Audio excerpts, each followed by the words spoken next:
Greetings, cinephiles. Are you looking for a movie analysis podcast that stands above the rest?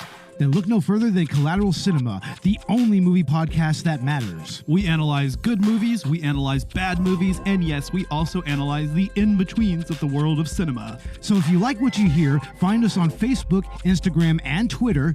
And listen to us on Apple Podcasts, Spotify, Google Podcasts, and wherever you get your podcasts. And yes, my friends, we are 420 friendly. So when you listen to us, smoke it if you've got it. And now, here's a new episode of Collateral Gaming. The show starts right now. I'm Ashley Chancellor. And I'm Beau Maddox. And this is Collateral Gaming. Take that!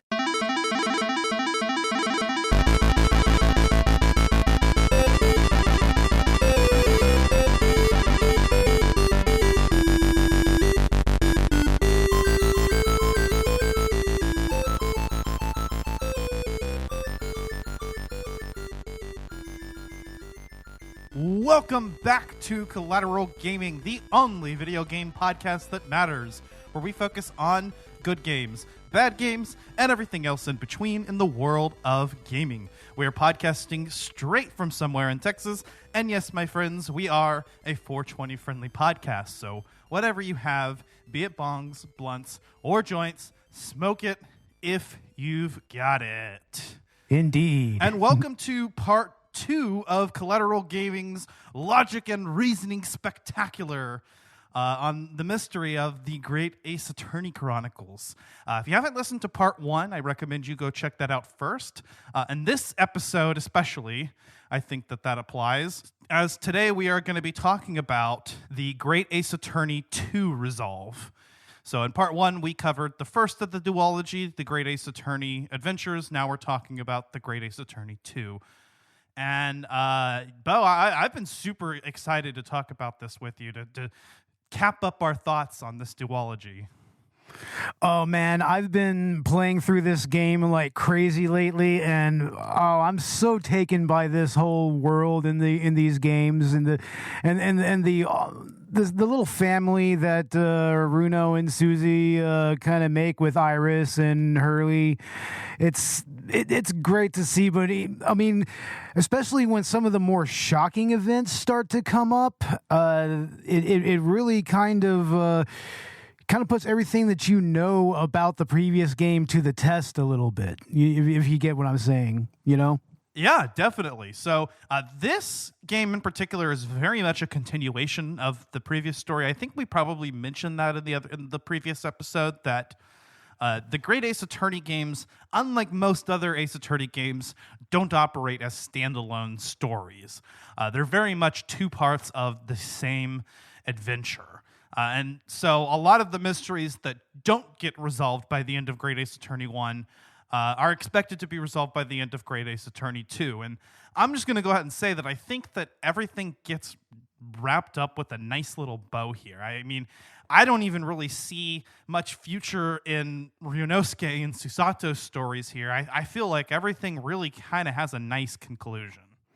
You're not wrong there, honestly. And we were actually talking about that not too long ago.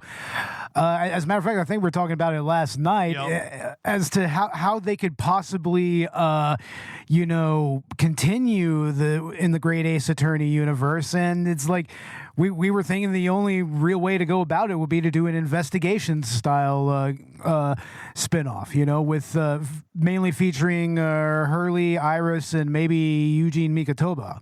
Yeah, I could see like an investigation style spinoff, and especially since we're getting the Investigations collection here in the West, that would be pretty cool to get like a Great Ace Attorney Investigations game focusing on Herlock, because, again, he is the breakout character. He is 100% my favorite character of this franchise.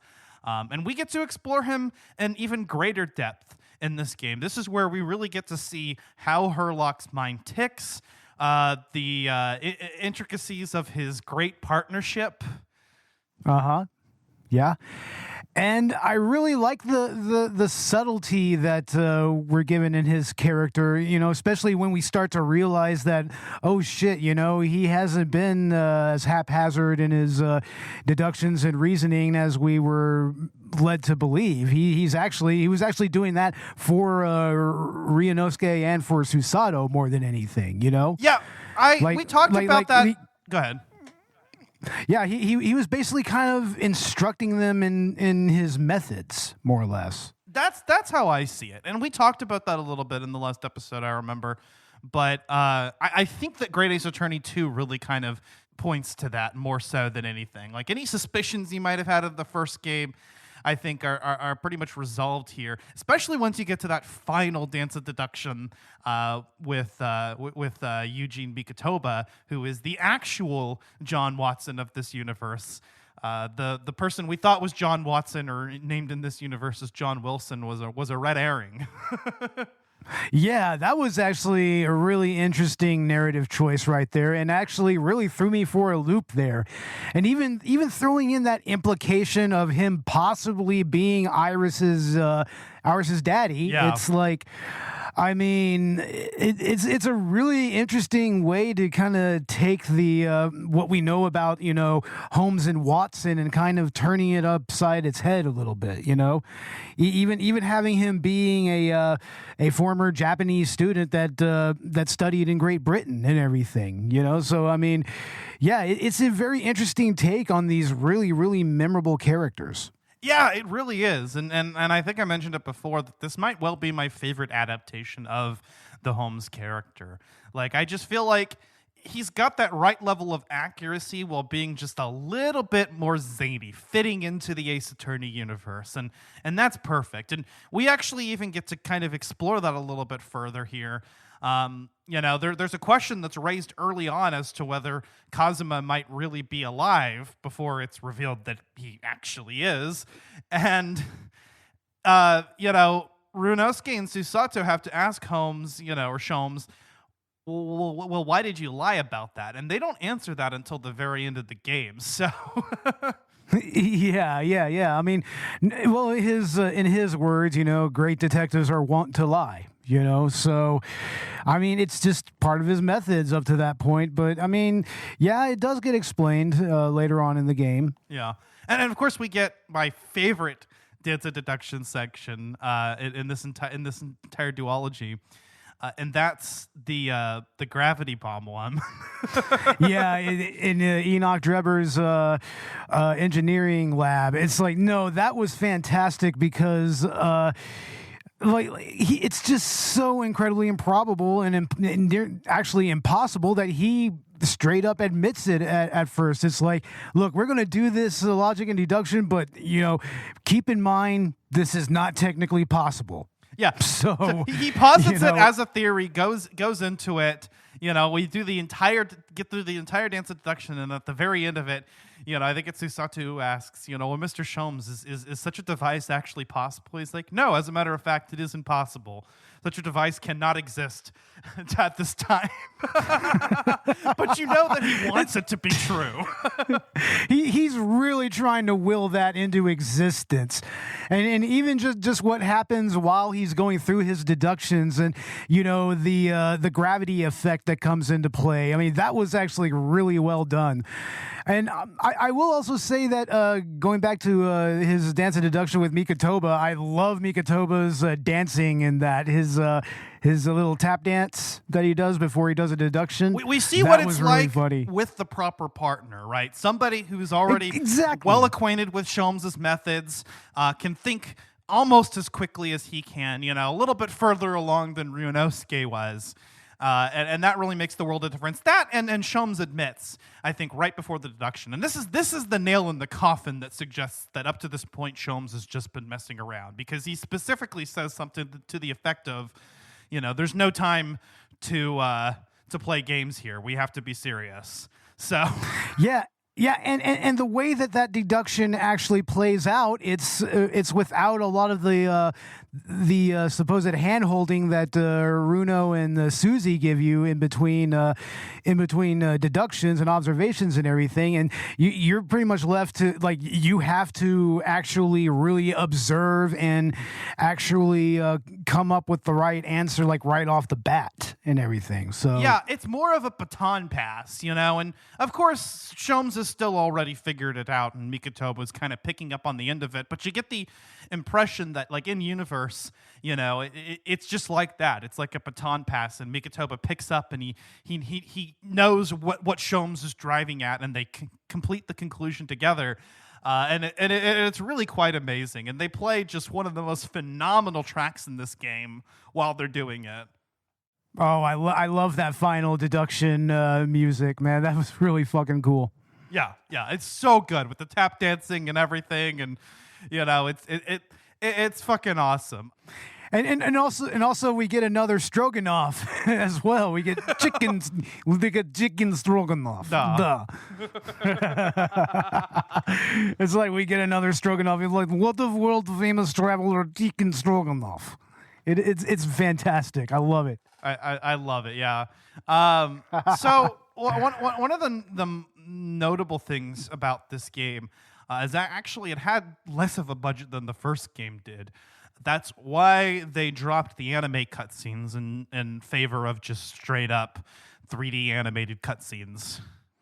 Yeah, and we get some of the only voice acting in the game as well through those cutscenes. And honestly, I actually liked it, man. I mean, the game engine really lends itself well to those types of cutscenes. It does, but I do kind of miss the anime cutscenes. I thought that they were a nice touch. Yeah.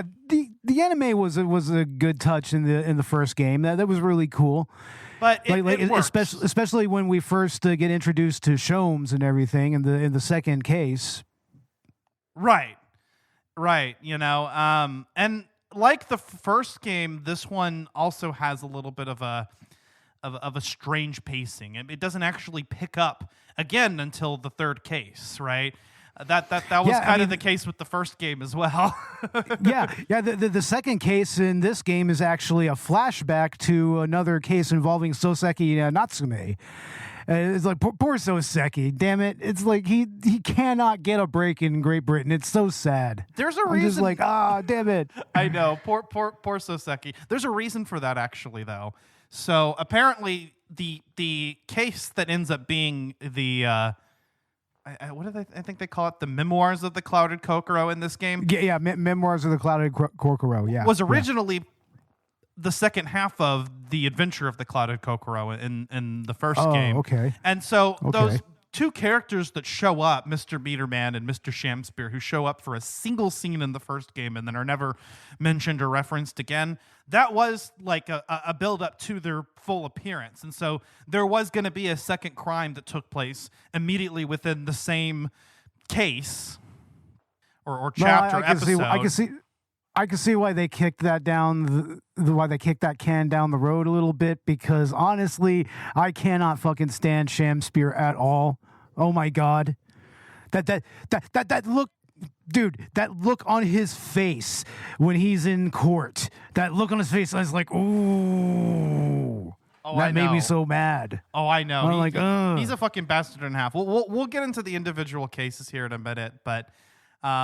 So that case was actually was part two of the original case, and the first game takes as long as it does to get going. So I think that it was good that they scrapped that, and then when deciding where they were going to come up with cases for the second game and having sort of a budget cut, what they decided to do was just implement the idea that they had originally had and use it as a flashback case and sort of tie it into the narrative. And you can tell it was sort of shoehorned in there, but it works.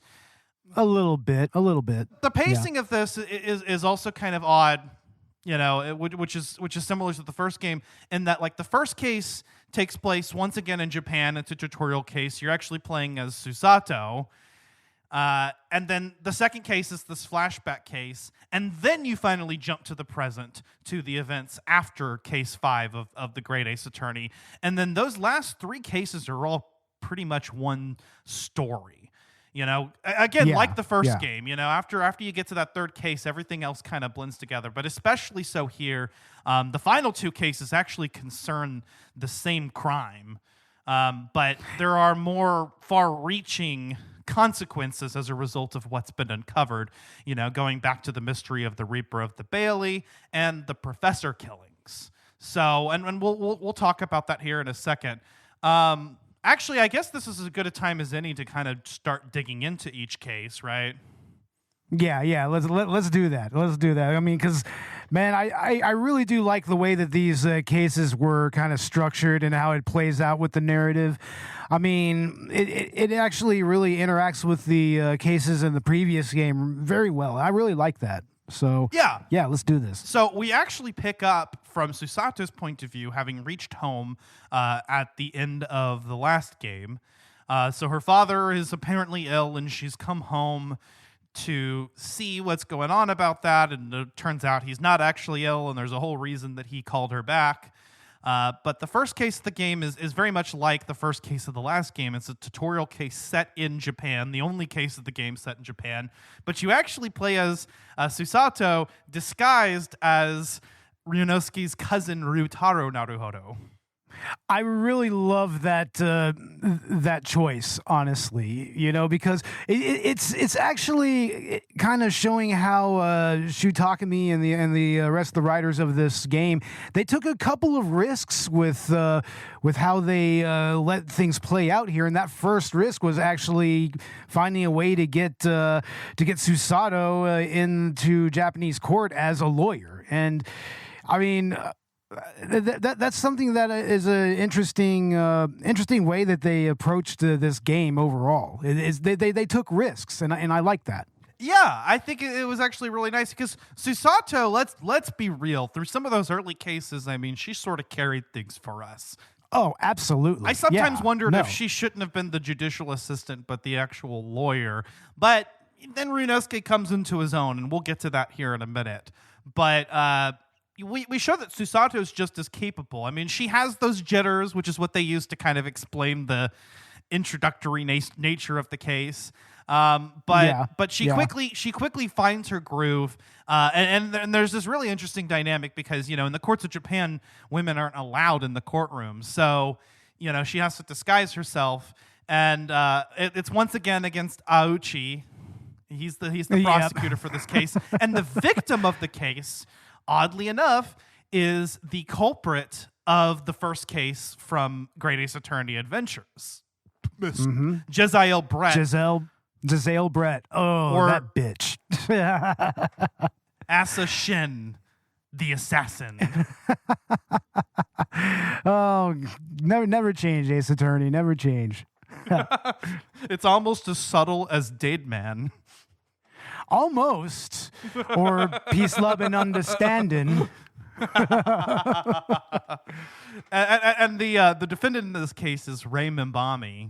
Remember me. Yeah. who is a bi icon because she is, explicitly attracted to Susato, both in her Ryutaro persona before she realizes it's Susato and after. Oh yeah, she's like, but you're so gallant and dashing. It's like no. She's totally falling head over heels for Susato there. Yeah, for Ryutaro, I guess. I don't know. Both. Oh yeah, both. Well, but what did you think about this case, Beau? I really like I said, I like the risk that they took with finding a way to make Susato the actual lawyer here. And I also like how they tied it into the first case of the previous game with Jezzael Brett. And Mini Momo is actually a pretty interesting defendant, in his own right. If I had a nickel for every time that we had an annoying reporter character in Ace Attorney, I mean, I'd only have 2 nickels, but it's weird that it happened twice. Oh, what? You can't, you're not down with the Bushell? You're not down with him? I am not down with the You're Bushell. not down with old Bushell? No, come on, man. My man was awesome, though. He was friends with the Grammarys. Come on now. Mini Memo is slightly less annoying, but much more villainous. That even definitely, yeah. Even he sort of has a motivation. I mean, he felt that like Josiah Britt had actually like evaded justice because essentially they were just going to cover it up. She was going to go back to Britain and nothing was going to happen to her because, well, considering the revelations of the game and what her role played, I mean, we know nothing would have happened to her. Oh yeah, of course. She just would have continued doing what she was doing. She was on orders of the chief justice, or what is his actual position? Lord Chief Justice of the Supreme Court. Yeah, no, I believe. That is what they call him, Chief. Okay. Yeah. I played this again a couple months ago, so. Yeah, I got you. yeah. So under the orders of Strongguard himself, essentially tantamount to the orders of the British government. So nothing was going to happen to her, and I think Mini Memo had some inclinations of that, and so he was kind of onto something. It's one of those cases where when you replay it, which I did recently, you can kind of pick up on a few things. Once it's revealed that he's the culprit and that he wanted to kill her because he felt that she evaded justice, but he actually starts to kind of talk about some of the shit that comes up later. Yeah, especially when it comes to what was on that music disc at the end of the first game and everything, and the names that are coming up. There, Yep. Yep. So I mean, he already knows that much. So. I mean, once we start to put two and two together there, we're just like, oh, no, this is going to lead to something calamitous, I guess you could say. Yeah, exactly. So we're already sort of seeding the events, of the overarching narrative here. And this game, like the last game, is very much driven by an overarching narrative. The most standalone case in this game, again, is the Soseki case. But even that one has some implications, and Soseki reappears in this first trial as well. Oh man, I love Soseki so much. He's so great. And as an aside, I do like near the end where he's back in Japanese court with Raymond Bommy. Fucking what was he? They were representing Hosonaga. And he has like 10 cats on him or something like that. Yeah. It's like, hell yeah. I love it. Yeah, it was kind of fun to see him again before we get another case involving him. Yeah, and he's and I love in the first case about how he's already this big time literary star, so he has kind of let it go to his head a little bit, but he's also, back in Japan too, so you can tell he's a lot more comfortable. So yeah, he's a lot more comfortable in his own skin, in his own country and everything. So yeah, he's not nearly as miserable as he was, but you do kind of see as his testimony goes on, you do see the old Soseki eventually kind of break through a little bit. Yeah. I mean, just due to the implications alone. With this case. And again, we have Takatsuchi Auchi in the prosecutor's bench, the ancestor of the Pains. And this time, he's already been humiliated in the last trial by Ryunosuke. So this is sort of revenge for him. And I like how he has this little sprig of his top knot left.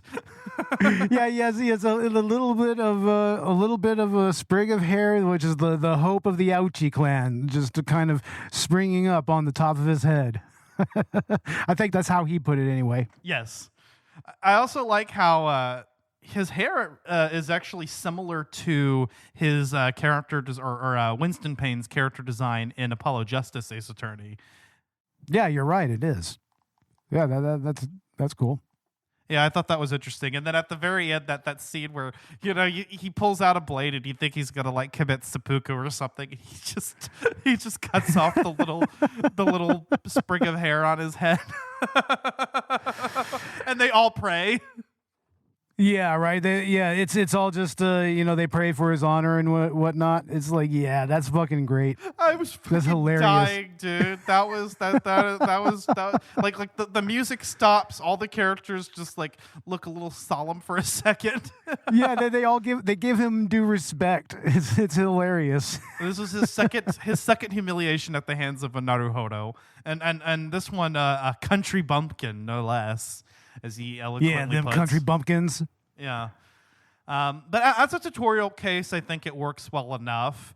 It interestingly enough does assume that the player might be new to the franchise and be playing this for the first time, but I don't recommend playing this game as your first Ace Attorney game because it does, a lot of the plot elements do heavily rely on the last one.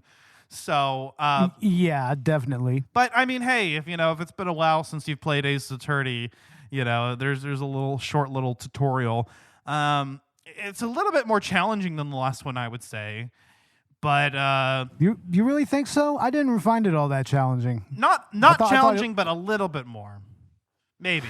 It was, I don't know. I think that it was about on par with the first case of the first Great Ace Attorney game. So I don't know. Maybe so. And Mikotoba serves as your co-counsel this time, which is cool.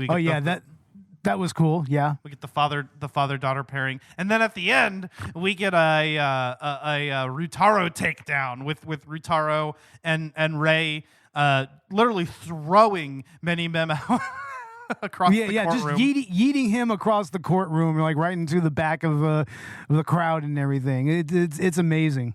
Yeah, I love that. Like that's one of the other better moments of this game. That's just very memorable. Sticks out to me. And then, of course, that actually leads us into the second case because they begin discussing, the details that Susato had given Eugene that made him take her home. Yeah. So, and like fake his illness or whatever. And those are the events of Soseki's second case. The memoirs of the clouded Kokoro. So again, what they do is they take what was once a small scene in that previous case and expanded it into a full one. So we have Mr. Shamspear as the victim in this case. Again, not an actual murder. He should have died. He absolutely should have died. He should have. He should have, motherfucker. He's so insufferable. But what makes this so damning for Soseki is that because he's a surviving victim, and unlike Miss Olive Green, who was comatose, he's awake and alive, and he can tell a story, and he actually is claiming that Soseki did it. So, man, they just keep doing Soseki so wrong. My man, I know. Damn. God damn it. I know, he cannot catch a break, man. Yeah, and Homie was trying to go home. That's the thing. This happens literally the day after he is acquitted. He gets involved in this other case, which he can't even catch a break. Like after almost having his freedom taken away and everything, now he's like right back in the same scenario. It's like, man, it's damn it, Soseki, damn it, man. And nobody's easy on him because he's already been convicted before. So there's already kind of this coloring, towards him. Maybe even some questions in some people's minds and the jurors and the other member in the court, of whether or not he was actually not guilty in the last case. So there are some additional implications. Again, this is the one case that's not going to have as far-reaching consequences on the overarching narrative. This is going to be your filler case, so to speak. And some might argue, again, the weakest case of this game, but I really jive with Soseki. I think he's a lot of fun. And just like these series of unfortunate mishaps involving him. Because again, this wasn't supposed to happen, and it did, Yeah, man. No, anytime you get Soseki in this game, it's always just magical to me. Especially when he becomes alliterative and everything. It's like he's so expressive. Yeah. But yeah, I mean, I can kind of see why people would think that this case is the weakest of this, probably of both of these games. It's I mean, there is, of course, the flashback narrative device that's used here, and of course, Shamspear doesn't really help things. You know, he is the most insufferable character in this entire duology, like without a doubt. Yeah. So the victim in this case is actually essentially the culprit. Like that's what's kind of interesting. Yeah, once again, a different little risk that they took there, you know? Well, he's not the culprit of his own case. The actual culprit is the victim of the previous case, Olive Green. Yeah, that's another interesting thing. Is like, yeah, it ties into to the previous case with the Garadebs and everything. We even get old man Garadeb back in this case as well. Yeah, not as a juror, though. No, not as a juror, which was, I mean, that was jarring in its own right. It's just like, what are you doing here, Garadeb? What are you doing here? But then he's actually one of my favorite minor characters in these two games, because I mean, he's just a straight up proper bally British gentleman. You know, served in the military, did his time. And he just wanted to settle down with his wife, but he couldn't even do that. Oh, that old bally thing? I don't like to talk about it. That old bally thing? I don't like to talk about it. And we mentioned in the last episode that at the end of the day, like his marriage with Joan was just kind of endearing. You know, like they're this old married couple that are, you know, exists as a juxtaposition of a younger, happier couple, and yet they still have their moment at the end of the day. So I'm happy to see the Garadebs come back, of course. Well, I don't think Joan is actually in this case at all. No, Joan's still in prison, serving her time for what she did. Yeah. And, fortunately for us, I think John isn't actually involved in the case proper, but all the other jurors actually are here, which was interesting. They brought the exact same jurors from the previous case. You're right, they did. For a separate crime, which, when you think about it, is actually kind of weird, but... Yeah. I mean, we did kind of see a few of the same old jurors here. Yeah. They're all the same jurors as the first Suseki case, except for they replaced Joan with John in the first case, so that already had a change. And then now she's it's Mrs. Altamont. Yeah, Miss Altamont, the gas baron. Yeah. And honestly, I kind of like how in this game they really start to incorporate members of the jury into these stories proper a little more, which in the next case we'll get into. I think it's like a few cases down we get into that a little bit. But, I mean, yeah, it was actually kind of interesting to see someone from the jury... someone from the jury actually give some testimony and everything. Like that was interesting. Yeah. This is a fun case. I don't have any complaints about it, even if it is arguably the weakest case of the game, because we can't really fault the tutorial case for not being, as complex as the later ones. Yeah. But yeah, I mean, the memoirs of the Clouded Kokoro again, I think is a lot of fun. And just seeing all this fucking shit that happens to Soseki. And then they managed to tie it into the overall narrative with this escaped convict who hid a treasure, which has a B for the Baskervilles. And so that actually ties into the plot later once we get into the professor killings. Mm-hmm, exactly. And I mean, it's like at first when you're going through this case, you're like, okay, so how does this have any real bearing over whether Susato was going to stay in Japan or not? But then when you actually see this dog collar with a bunch of blood on it and a big ass B on the logo and everything, it's like, oh, okay.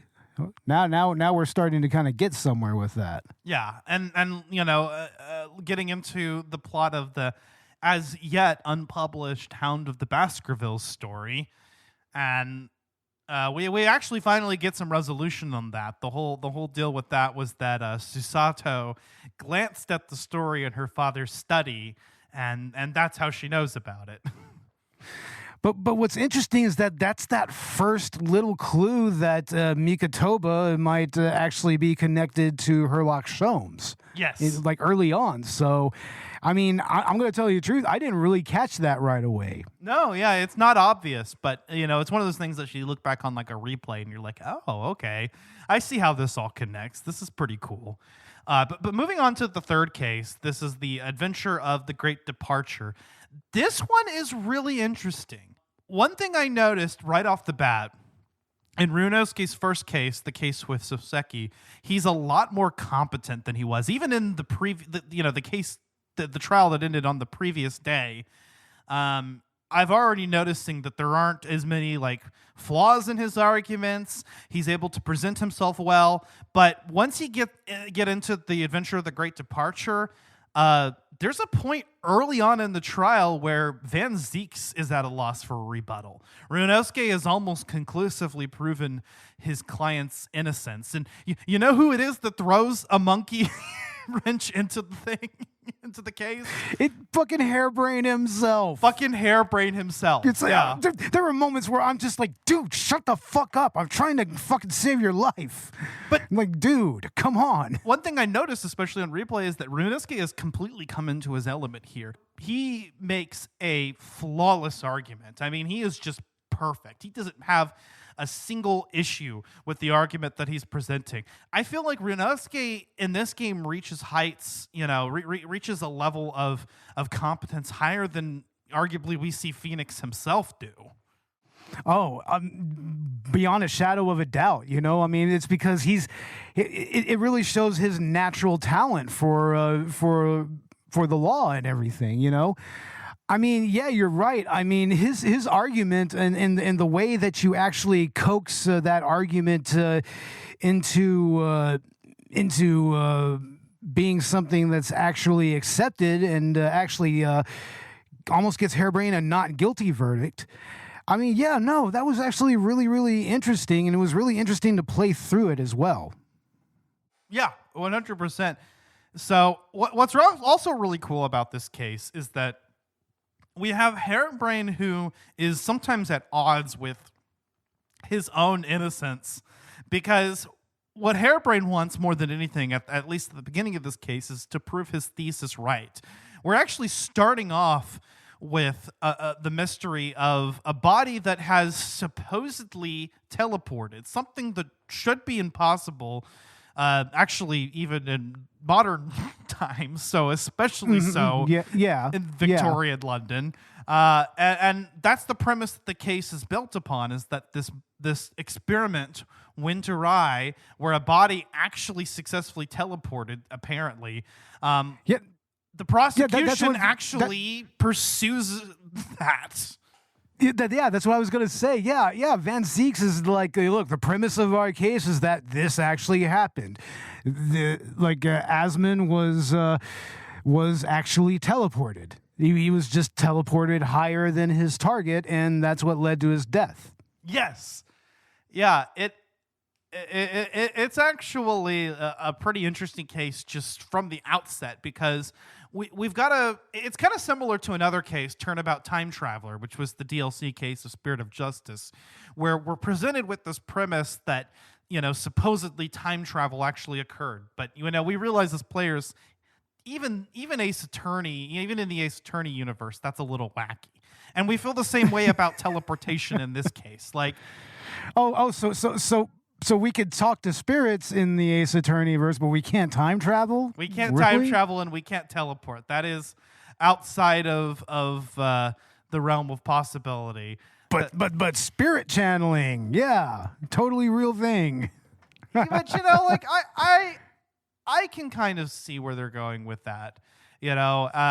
Just because spirit channeling exists doesn't mean that humans have the technology to travel through time or through space. Yeah, you're not wrong. You're not wrong. But I mean, I just find that kind of funny. But also, it's like the best thing about this duology is how grounded it is compared to the rest of the Ace Attorney franchise. Yeah, something we mentioned in the previous episode is that there aren't actually any supernatural elements in the Great Ace Attorney Chronicles. Instead, what we get is some occasionally technology that's much ahead of its time. It's more about about the advances of science and technology than anything, you know, and you really do want Hairbrain to be able to. You're kind of rooting for him a little bit, even though he's really frustrating as a defendant. But even so, it's like you do want him to kind of be right, maybe, but. Unfortunately, him being right about his hypothesis and everything would pretty much throw him in prison, possibly in his life. So, I mean, he even would much rather be branded a murderer than have his hypothesis disproven. Yeah. And I mean, I guess it's a matter of pride for him or something like that. But I mean. Well, and that also has an interesting implication for Baron von Zeke's position, because at no point during the trial does he ever concede that the teleportation didn't happen up until the very end, right? Ryunosuke makes note of that, you know, is that this is Van Zeke's friend. And in a way, he's doing what he can to help his friend. He's doing what, you know, the client, I mean, Ryunosuke actually goes against the client's wishes at a certain point during the trial. Ryunosuke realizes that finding the truth is the most important thing, and protecting the professor's hypothesis, despite that being his client's wishes, is not, you know, what he's going to endeavor to do. But, you know, as a sort of foil to that, Barrack is willing to do that no matter what, you know, at the risk of his own credibility as a prosecutor, right? Yeah, oh no, absolutely. I mean, in a way, him prosecuting the case is him showing love for his friend. And, you know, he mentions that. He's like, I wouldn't entrust this task to any other prosecutor. And towards the end of the case, he wouldn't entrust this to any other lawyer either. Exactly. Yeah. I mean, it's really about Hairbrain just kind of, you know, kind of learning to really put his trust in other people, you know, in spite of what that might mean for his hypothesis, you know? Yeah. I mean, at the end, I guess the Hairbrain, the human, as opposed to the scientist, comes out in the end a little bit. You know what I mean? Yeah. So we get a little bit more of that dynamic, you know, with a close personal friend of Van Zeke's. But we also get a development in the relationship. I think this is kind of the turning point in the relationship between Van Zeke's and Naruhodo, because it's at this point where Barrack has to admit that Ryunosuke is a man of integrity, that he's a lawyer worth his salt, and that together they realize that they could always find the truth. It's why, you know, in this case, he actually wants Ryunosuke on the other end of the bench, because he realizes that together they're going to be able to pursue the truth despite his prejudices. Absolutely. And it's inspiring to see that, you know?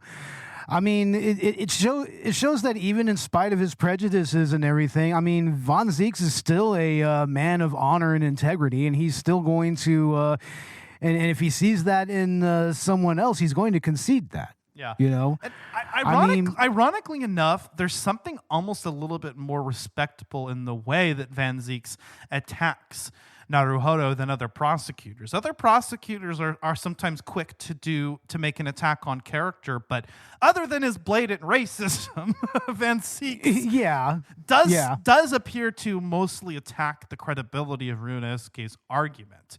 There's a sort of gentlemanly disposition underneath the blatant racism. Absolutely. I mean, much has been said about about his racism, and you know, I mean, at the end of the day, this is the 1800s we're talking about and everything, but I mean, eventually it does kind of get explained a little more here in these next couple of cases. We start to really see why he has that kind of animosity.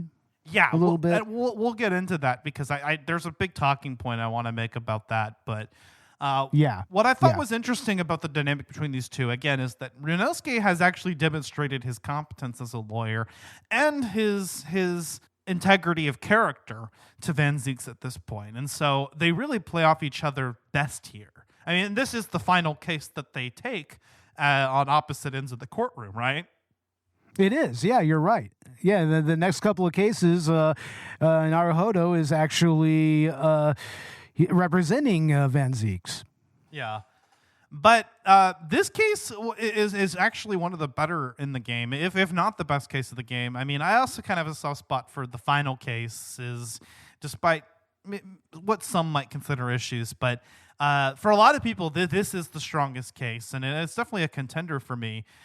Just because of how complex it is. And again, it actually does end up tying into the overarching narrative because we do have the character of Enoch Drebber, who was the witness of the professor coming back to life. Yeah, exactly. Enoch Drebber is thought for quite some time, actually pretty early on, to be the actual culprit of this case. And he is involved in the machinations of it, although he's not the one that ultimately kills the victim, Mr. Odiasman. That was something else that was interesting, too, was that the victim in this case was someone who was, not necessarily such a great person, right?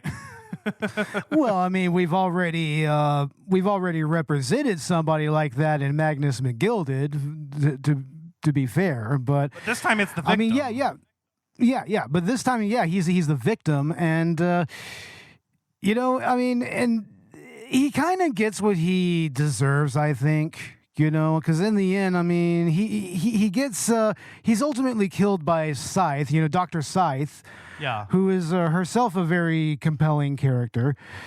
She was the coroner behind the professor case, which is this big, kind of DL6 case that they built up in this game. Yeah, and that's really a big part of this particular case is really starting to kind of make that build up towards the whole final case, involving Van Zeeks and involving, the whole thing with the professor case and all that, This is where we really start to kind of get that really heavy build up towards that. And I really like the way that they went about it here, especially with the investigations, which I think that these are some of the best investigation phases in the game, probably next to the second case of the first game, because it's a little more, it feels a little more involved this time around. You know what I mean? Yeah, especially everywhere you go. The Great Exhibition where this crime occurred, and the Waxwork Museum with Madame Two-Spell. She's an interesting character. Oh, she's amazing, and she's the only one that I ship with Herlock Sholmes. I ship her with Herlock Sholmes 100%. Fuck yeah. She's the only woman that makes sense for him. Honestly, yeah. Madame Two-Spell is really, really cool, and she knows more than she's letting on. At this point, we know that Herlock knows more than he's letting on. There's this whole professor case that's being built up proper, and we're trying to figure out how this is all even related to the case at hand, and it is. It's all inextricably linked, down to using the waxwork of the professor as the body double to complete the trick of teleportation. Yeah, it's almost like on Drebber's part, it was maybe a little too on the nose, maybe. Yeah, on Drebber and on Scythe's part even. You got to think about it too. Yeah, you do have to wonder about the character motivations here, because it's like, okay, so you're trying to cover this thing up. So yeah, let's use the waxwork model of the professor here, and yeah, only the most famous murderer in British history up to that point. Oh, but wasn't that part of the whole thing too? Wasn't Drebber sort of blackmailing her with that or something?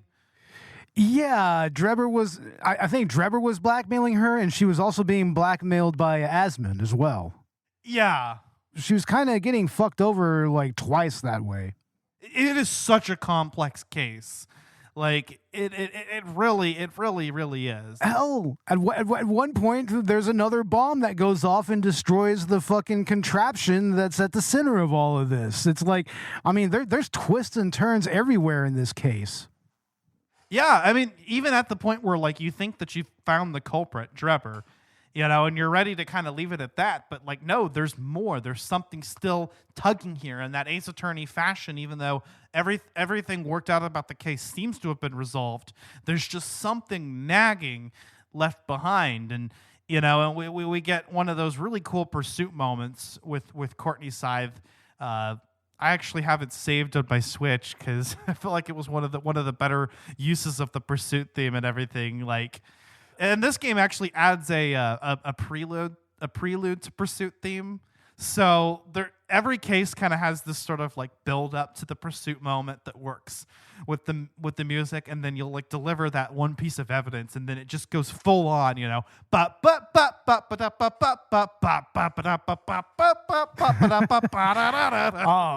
Oh man, yeah, no, that gets me fully hyped up, man. I mean, that's what I love about all these pursuit themes in Ace Attorney, but especially in this game. You know, they're being more symphonic and everything. I mean, it's got a little more drive to it. You know, it's got a little more humanity even. Yeah. You know, and this right here, it's like you're pumped up. You're just like, yeah, okay, now it's time to present this bit of evidence. It's like, and then it's like, yeah, we got her, you know, and for some reason, the pursuit music in this game and in the game before it, I mean, I don't know, it hits a little differently for me than the other pursuit themes in the other games. I think it might be my favorite pursuit. Well, it's up there with Pursuit Cornered from Phoenix Wright Ace Attorney, the first game. Like, both of those to me are just really sublime. Like, they just really hit that charge, you know, like that emotional moment where you're just taking down the culprit. And as I mentioned in the previous review, Great Ace Attorney 1 holds off its pursuit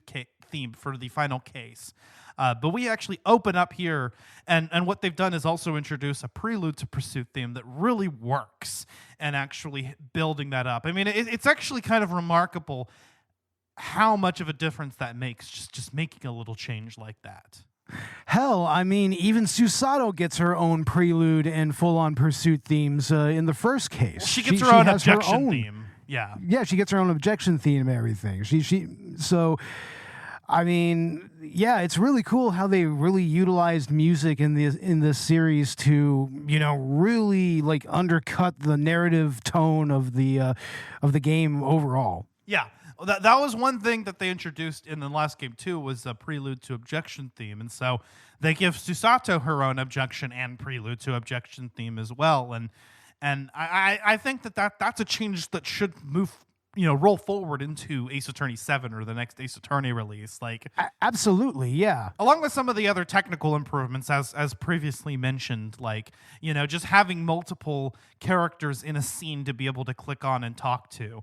Again, that seems very simple on the surface, but it adds a lot of depth into the case, you know, just to kind of see Hurley hanging in the back room somewhere, you know?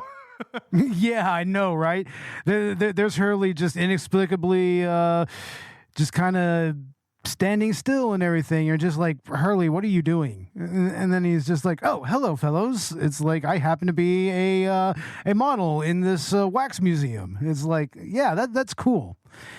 he's just there, like you're just looking around the waxwork museum in this case, and there he is, and it's just like, oh, that's interesting. Like for a second you're like, wait, is that a waxwork of him? And then you look at it and you're like, no, it's actually him, and he's pretending to be a waxworth. And then it's all because Madame Tuspel pretty much has him around her little finger, you know, like completely. Yeah, she's got him by the balls. Like straight up threatens him with a vat of melted wax. It's like, goddamn, girl, shit. She shows up in the courtroom later as a witness, and that kind of explains Enoch Drebber's whole backstory. And then we're also laying the foundation for some further revelations here. But right now we're concerned with what this means for the case as a whole. And ultimately that culminates in this strange, complicated plot, you know, where Drebber masterminds something, and then Courtney Scythe has an opportunity to kind of take control, and she ends up murdering the victim, and it's really quite delicious. This is some of the best that Ace Attorney has to offer right here. Absolutely, man. I mean, yeah, I have no complaint with it at all. And like I said, the investigation scenes are the best in the game, and we also get quite possibly either the best or the second best dance of deduction throughout the whole game. The gravity bomb that we talked about earlier. This one's my personal favorite. I mean, the final dance of deduction one is super great. It's cinematic, but I did feel like that one was a little bit easier. This one was just cool just based on the whole like fantasy of it and just how invested Sholmes is in this fantasy. And I know. He needs. It's like he needs this to be a gravity device. He needs that. Yeah, it's great. And then ultimately, this case results in one of the biggest plot revelations, two at once actually. That the professor, this horrible mass murderer that's been hinted about, multiple times throughout this case, and I think it might have even been mentioned in the first game. But I can't quite remember if they'd even talked about the professor yet. But I know it's inextricably linked to Van Zieks' character arc, which starts getting built up in the first game. But we get the revelation that the professor is Kazuma Asogi's father, Genshin Asogi, and then we get the revelation that Ryunosuke and Susato had explicitly were suspicious of it before, but we get the full-on confirmation that Kazuma is alive and he's Van Zieks' apprentice. Yeah, interesting revelations all around, and I really like the way that it was actually presented, as an in-game cutscene, and in the Old Bailey and everything, and it makes for a good set piece for this whole reveal. I mean, I'm not gonna lie. When he unlocked that mask and I realized that the man was Japanese, I'm just like, oh, okay. No wonder they wanted to keep this under wraps. Yeah. And then Kazuma freaks out. He's just like, father, and I'm just like, oh, okay. Now things are getting dicey. Yes. Yeah, and this is right at the conclusion of the case. What's really cool here too is that Van Zieks himself is the one that is giving this information to Naruhodo willingly. Information that is classified, top secret. But I guess, Van Zieks, in his role as a well-respected prosecutor of the Old Bailey, is at liberty to divulge, and the prosecutor of that case. So, yeah. Yeah, it is quite the revelation, and we finally start to get some answers, Oh, okay, so is this why Van Zieks is racist? Mm-hmm, exactly. And, it's not the exact reason why. We learn later what actually happened, but, the way that this sets up so many story notes for so many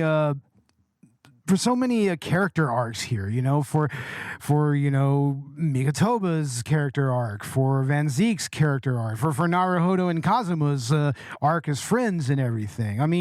The implications of it are really, really heavy, and it was an interesting story beat, and I was into it, man. I'm not gonna lie, I was really into it. I'm gonna say this is easily the best case 3 of any Ace Attorney game, because there's the notorious nature of case 3s, but this is easily the best of any game's third case. It does not have any kind of case 3 syndrome.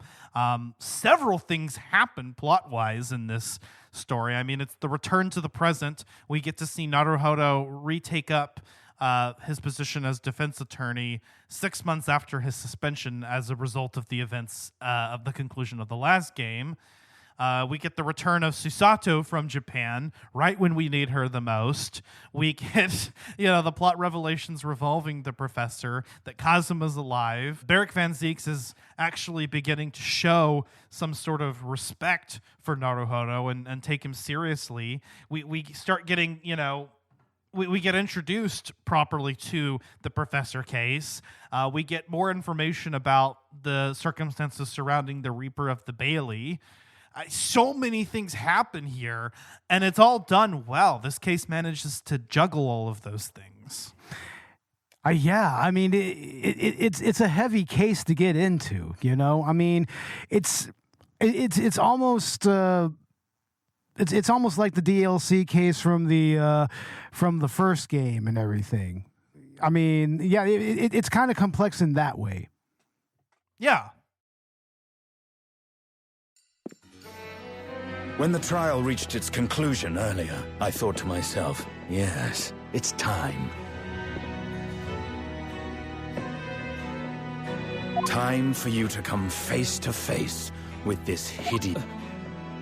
I borrowed the key for the mask from the proprietress of the Waxwork Museum. So see for yourselves now.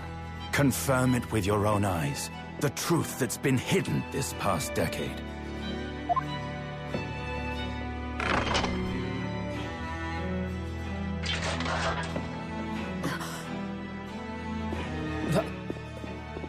That's the professor? Yes, that's him. Until now, the thought never even crossed my mind. That the mass murderer, whose crimes shook Britain as never before, was Japanese. Wait a minute. That face. I feel as though I've seen it somewhere. It's strangely familiar.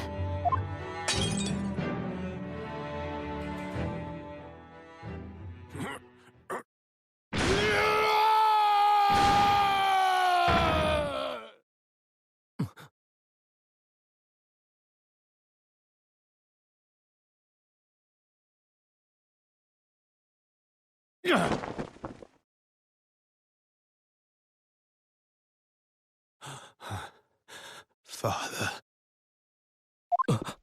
What? Father?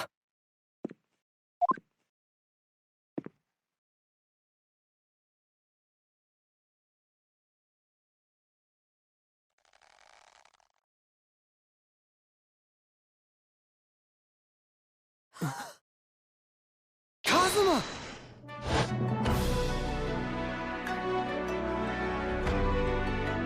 My best friend, Kazuma Asogi. After a whole year, finally his memories returned.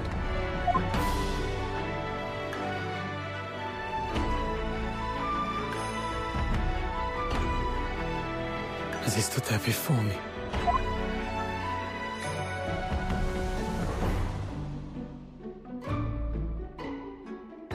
Ryunosuke.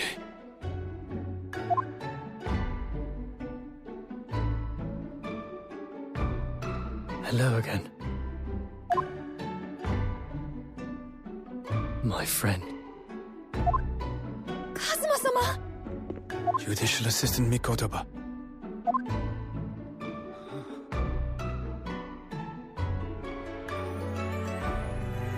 It's been a very long road. Thank you. Thank you for guiding my friend here when I could not. It was an honor.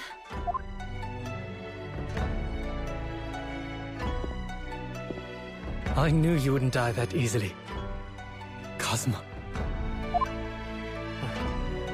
I owe you thanks, too, for taking good care of that in my absence. Oh. Karuma, the great blade of the Asogi clan, passed down through the generations.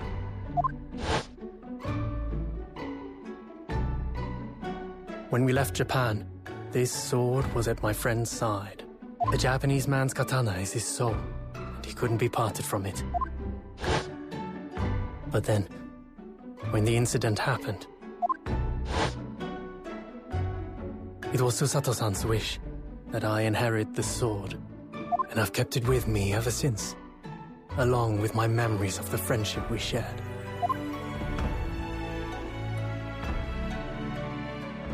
With this by my side, I always felt that you were watching over me somehow.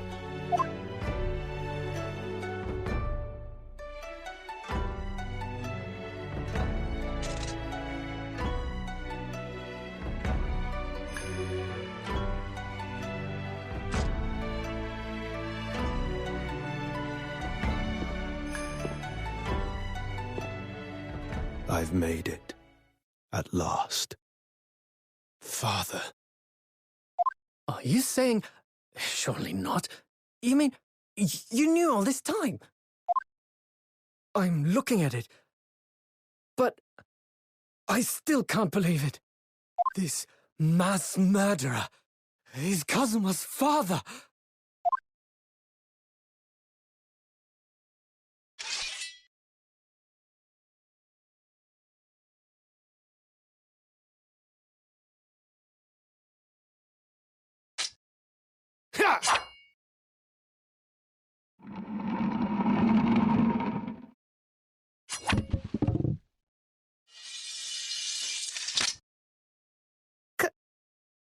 Kazuma-sama.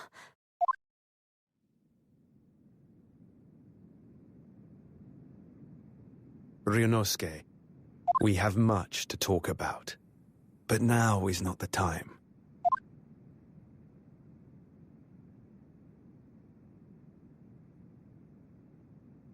I'll be seeing you.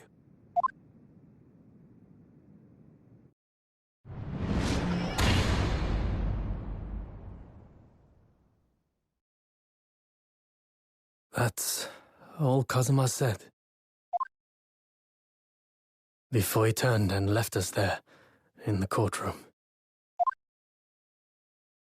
And it's a proper segue into the events of the next case, Twisted Karma and His Last Bow, which is also the same case, really, as the final one, which is the resolve of Ryunosuke Naruhodo.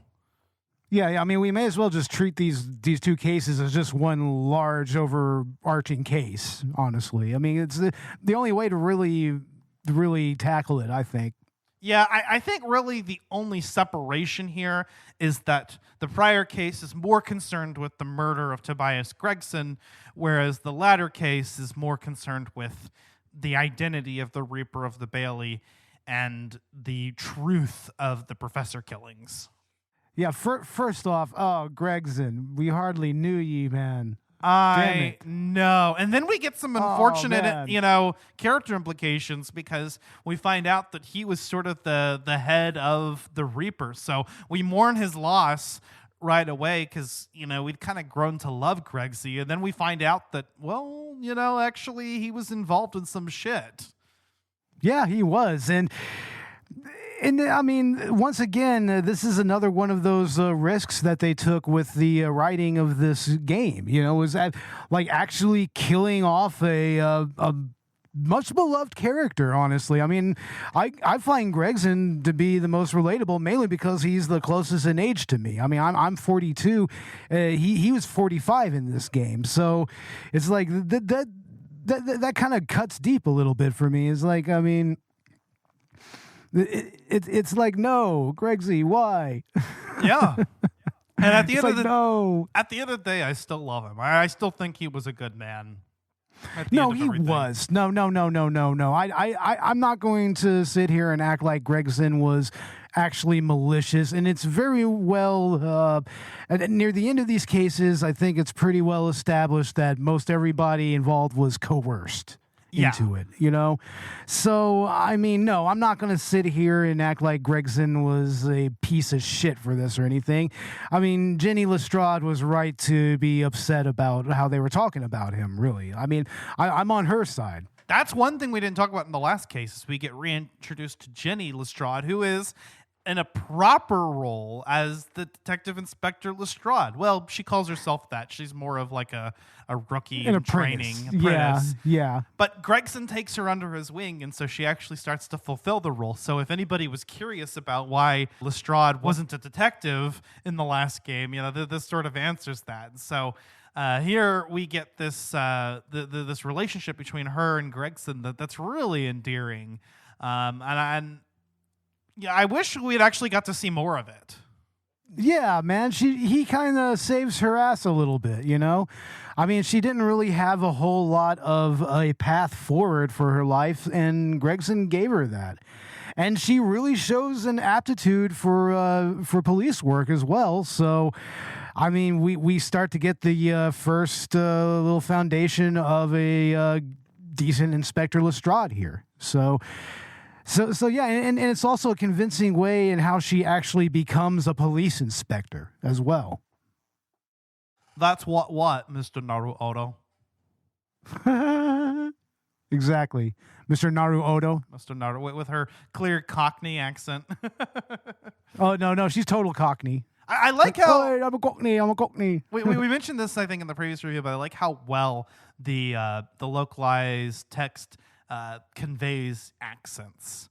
Oh, extremely well, yeah. Because we got characters like McGilded, who's obviously Irish, and we get Gina, who's got this Cockney accent. And, it's kind of cool. Like, you can take characters like Mr. Garadab or or Detective Gregson, and you know what they sound like without even having to hear any voiced lines from them.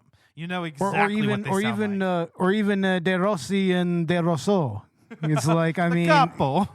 Yeah, capo. That's right. It's We like get our Italian representation. We get Italian representation. Hell yeah. The Italians and the French. You know what? Damn it, I like them too. They're kind of the Skulkins of this game. Very much the Skulkins of this case. They're the Skulkin analogs here. The redheaded league, which Sholmes gets involved in. I love that scene where you just pop in at the beginning of this case and he has red hair. He just has red hair, and I mean, you know that he's expecting somebody to say something about it, but you just kind of ignore it. They ignore it for so long. You ignore it for so long because it's just so blatant. But I mean, also I love how that's tying into Sherlock Holmes canon. You know, the Red-Headed League is one of his more well-known stories, especially in the original run of Sherlock Holmes. So, I mean, having the Red-Headed League make an appearance here, it's like that's actually a cool little literary reference. Hey, capo, I'm eating the spaghetti. Hey, capo, I'm eating the spaghetti.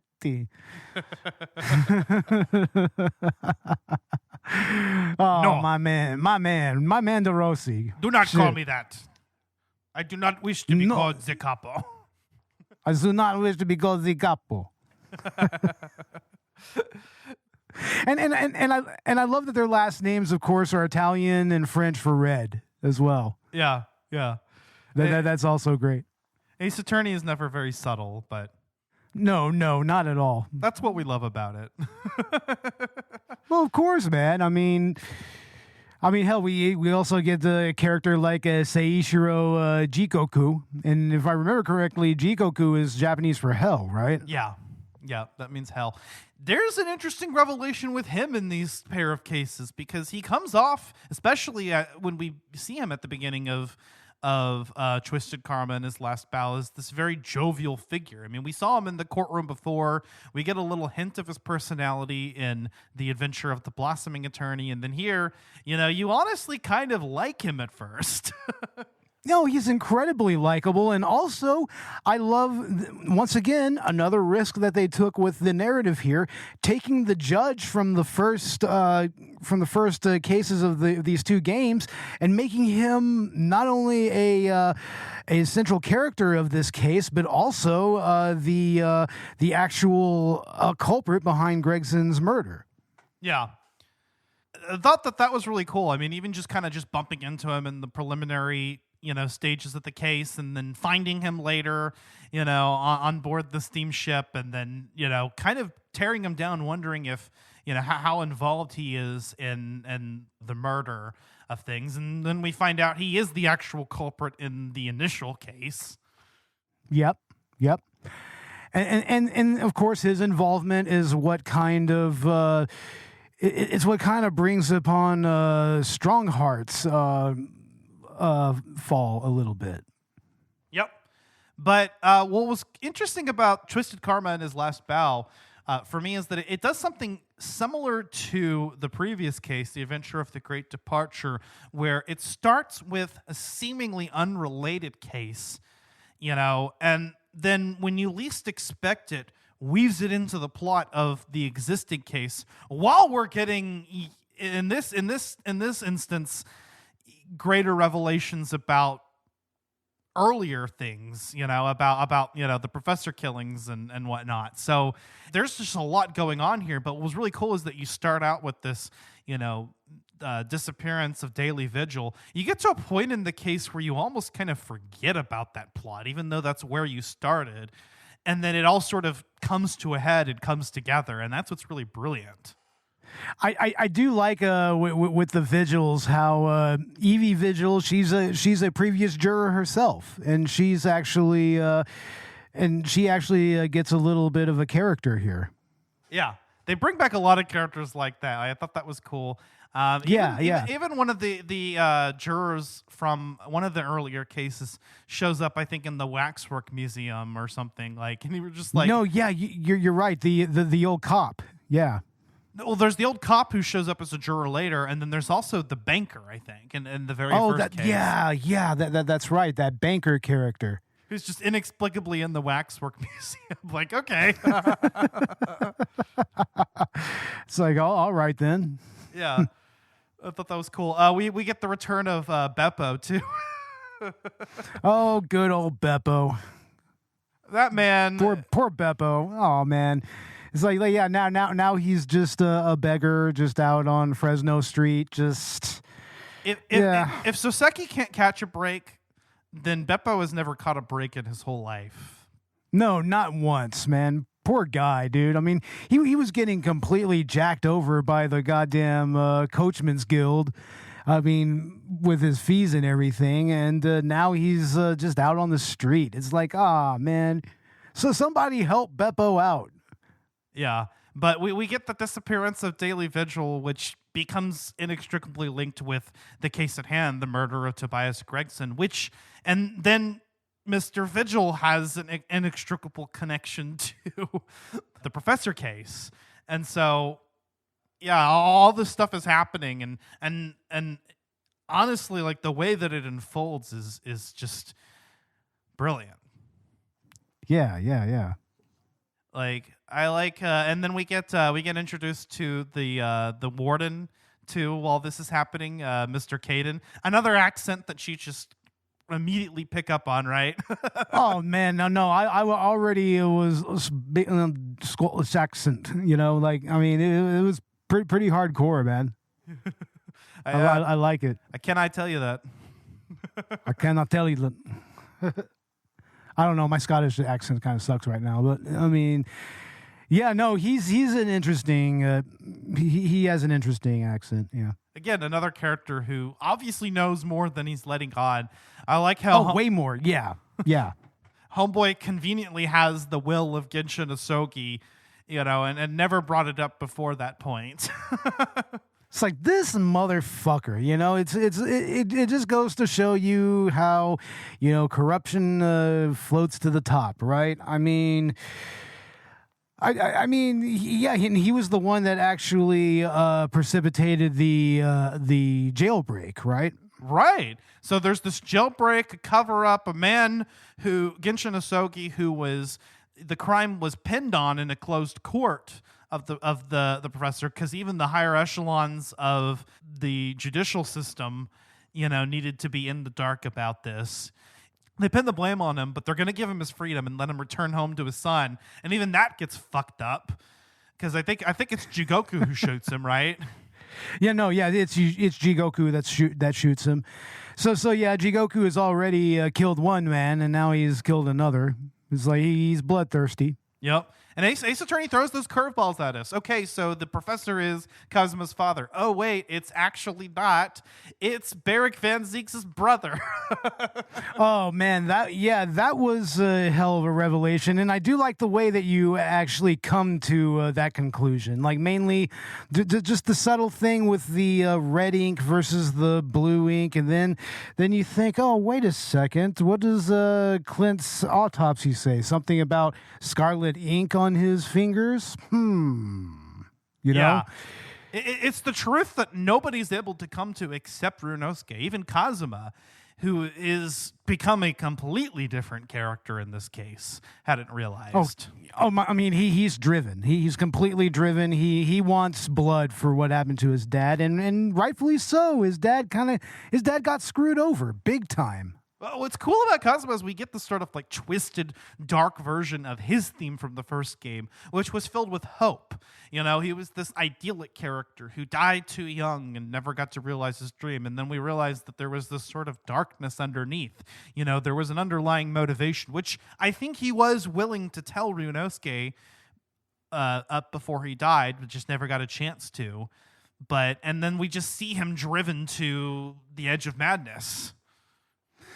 And then you find out that the entire reason that he was even going to Great Britain was because of this assassin exchange and everything. It's like, right.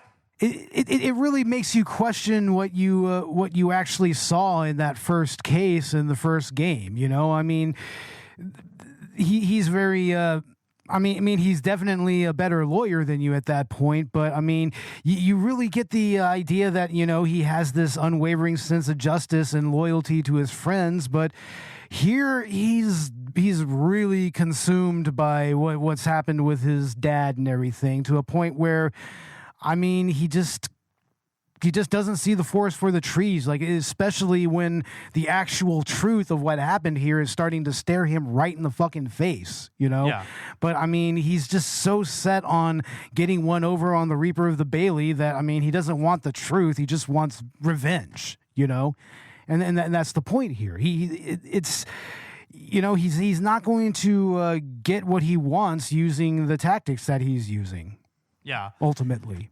And it's so interesting because as a prosecutor, he's another character that also knows more than he's let on. In fact, he's involved in the events of this crime and doesn't disclose those facts until it becomes clear to the rest of the court, until Ryunosuke uncovers it.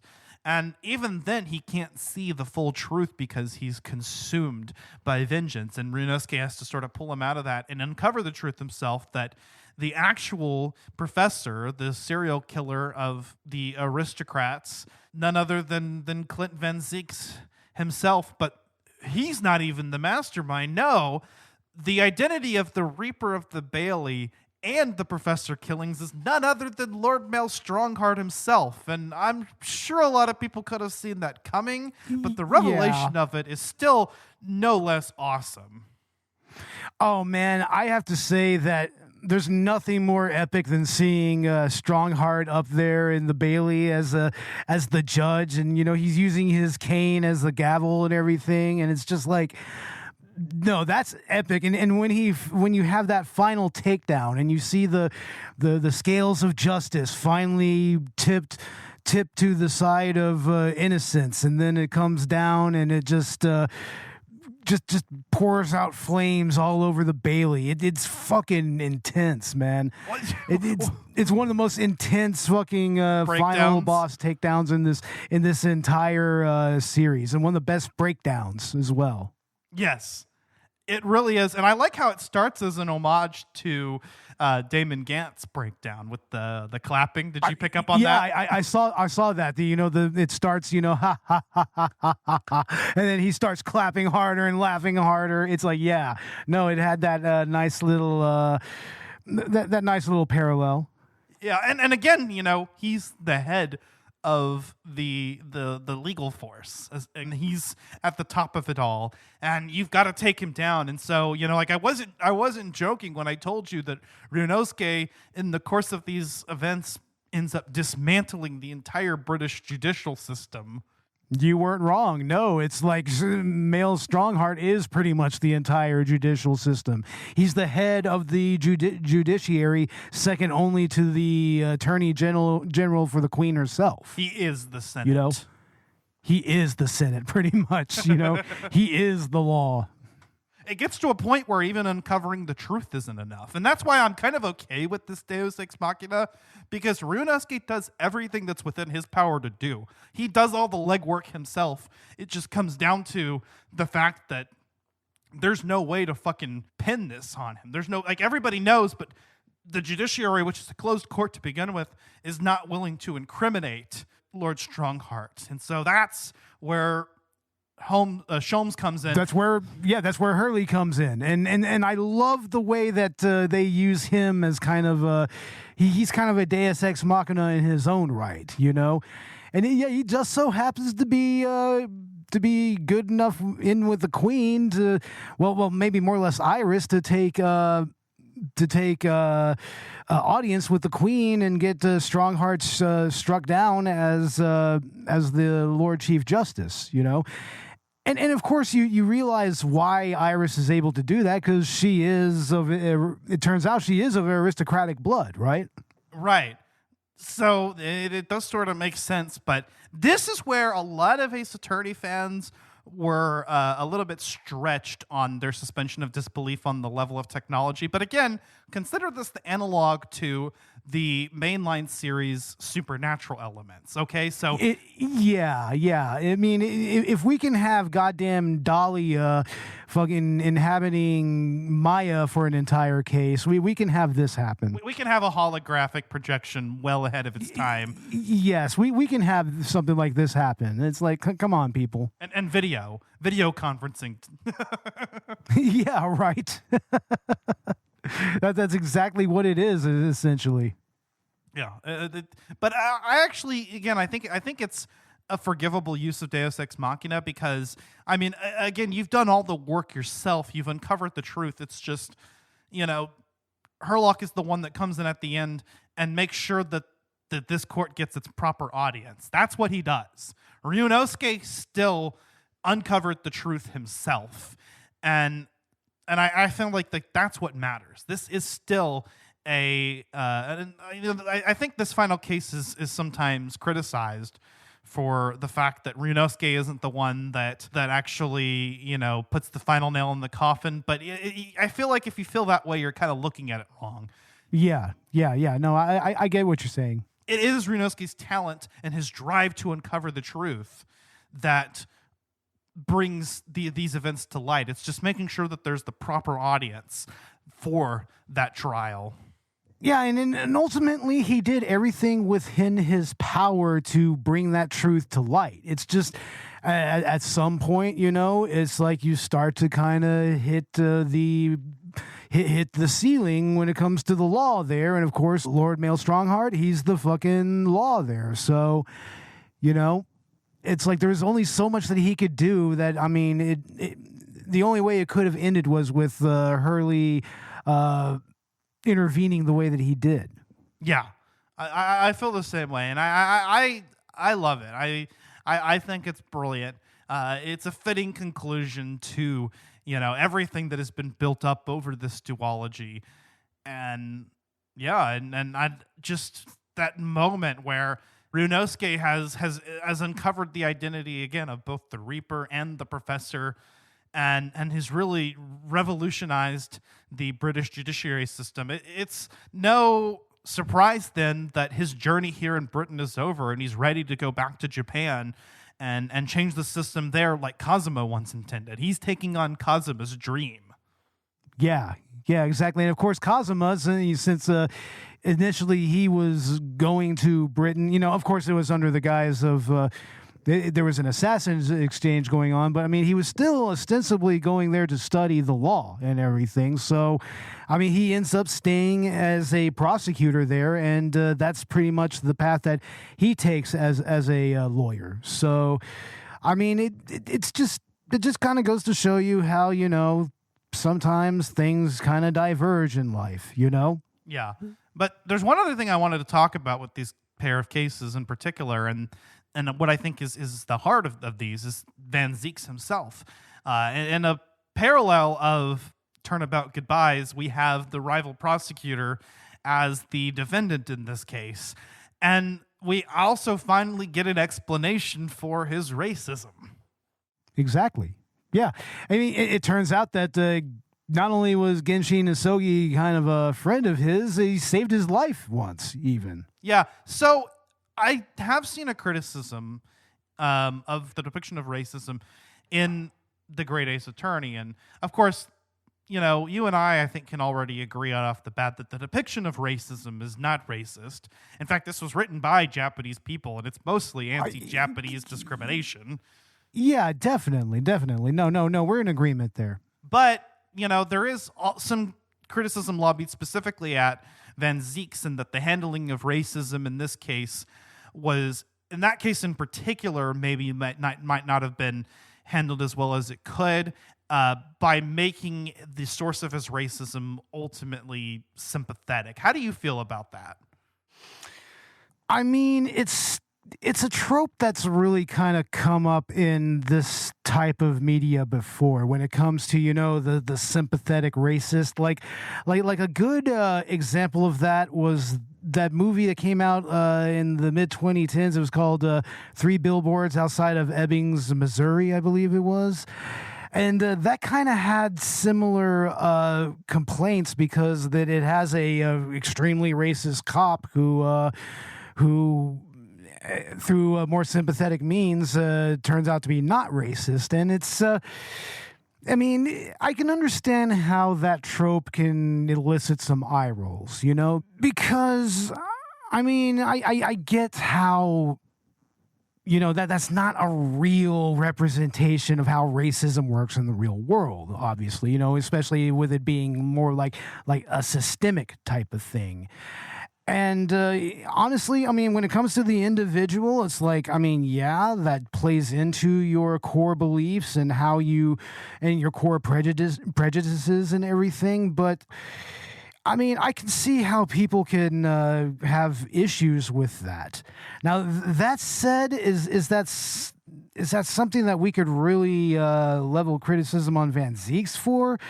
I mean, I think for one, it's not like his prejudices are necessarily out of character for someone from that time period. So it's actually it's pretty specific to his time period, but it also feels like it is specific to his overall experiences. And there are a lot of people who unfortunately can grow those type of bigoted beliefs that way. You know. Outside of certain systems, but at the end of the day, it's still a systemic thing, and you know, it's good to grow past those types of prejudices, you know. But you also still have to, you know, see the forest for the trees there, you know. What you also have to understand about this, and on the greater topic of the depiction of racism here, is that this is a very unique period of history, and maybe this period of history isn't as well taught here where we live in the West, you know, as much as it is in Japan or even Britain. But, you know, there was a moment where essentially Japan was forced to end its isolation in the face of Britain's military force.